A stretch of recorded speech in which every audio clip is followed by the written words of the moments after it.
Hakim Hadwanto, antara pengadilan akhirat dan pengadilan rakyat.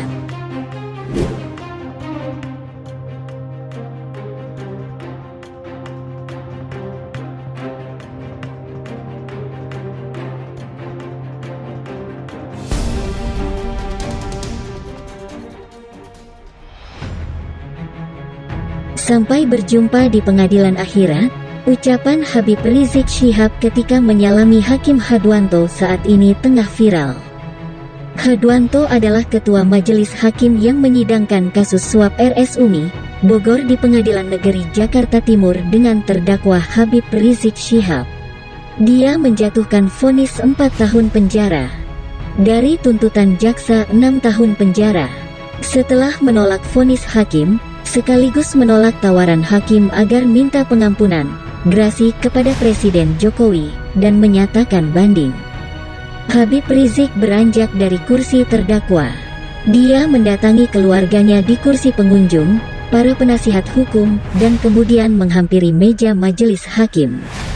Saat itulah dia menyalami majelis hakim satu persatu.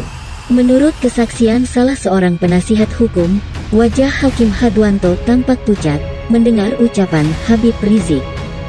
Vonis 4 tahun penjara bagi Habib Rizik memang sangat mengejutkan.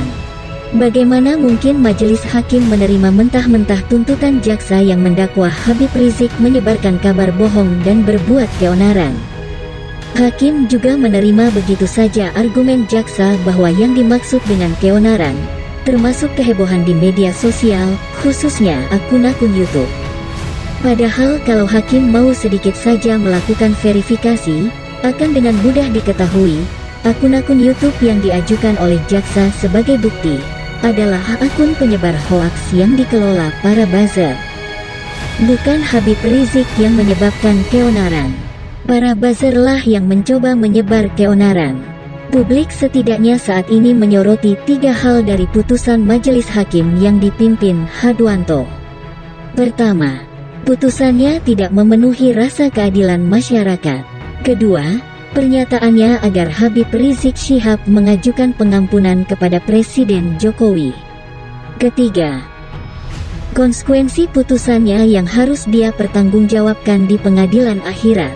Sangat mudah bagi siapapun yang mengamati persidangan bahwa hakim mengabaikan fakta-fakta yang diajukan terdakwa dan pembela. Majelis hakim juga mengabaikan kesaksian dari para ahli. Dakwaan jaksa sama sekali tidak memenuhi unsur pidana. Karena itu harusnya ditolak, dan Habib Rizik dibebaskan. Hakim khususnya ketua majelis hakim sangat terkesan dalam menyampaikan putusannya dalam kondisi tertekan. Pernyataannya menyarankan Habib Rizik Syihab meminta pengampunan sangat tidak lazim. Benar, ketentuan grasi diatur dalam pasal 196 KUHP sebagaimana halnya dengan proses banding. Namun grasi hanya bisa dilakukan manakala terdakwa menyatakan menerima putusan. Status hukumnya sudah berkekuatan hukum tetap, inkrah. Sangat terkesan Hadwanto merasa tidak nyaman menjatuhkan vonis yang sangat berat dan tak masuk akal itu. Karena itu dia merasa perlu segera menyampaikan kepada Habib Rizik bisa bebas dengan meminta pengampunan Presiden. Kendati diatur dalam KUHP, ucapan Hadwanto itu bisa ditafsirkan memberi semacam signal kepada publik bahwa kasus ini merupakan masalah personal antara Jokowi dan Habib Rizik.